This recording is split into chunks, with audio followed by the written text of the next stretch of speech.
ассалому алайкум дӯстони азиз, умедворам шумо хуб ҳастед. Бар шумо саломатӣ хоҳон ҳастам. имрӯз чоршанбе 1 апрел дар бораи курсҳо бар шумо маълумот медиҳем ки $100 баробар ба 949 сомонӣ ҳаст ва инчунин дӯстон 100 евро баробар ба 1058 сомонӣ.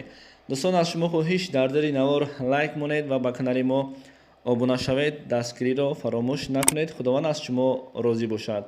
ва мегузарем ба курси асосии рубл. 1000 рубли русӣ бо курси имрӯза ба 114 сомону 75 дирам баробар шид.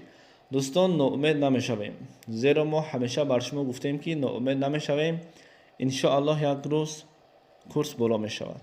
салом дӯстон, санҷиши шиносномаи хориҷӣ яъне ки загранпаспорт барои шумо мушкил шудааст ва шумо наметавонед дар куҷо чӣ тавр бисанҷед. ва мо пеши роҳи ин мушкилии шуморо гирифтем. шумо акнун метавонед дар хона нишаста паспортҳои худро бисанҷед ва ҷавоби дурустро бигиред. танҳо бо тариқи ватсап ба ин бародар суҳбат кунед. ин бародар бар шумо чизе гуфт ҳамон корро бикунед. албатта ҷавоби пурра ва аниқ ба шумо равон мекунанд. ва имрӯзҳо ҳамаи корро ройгон намешавад кард, яъне ки инҳо ҳаққи корияшонро низ мегиранд. ба шумо барори кор.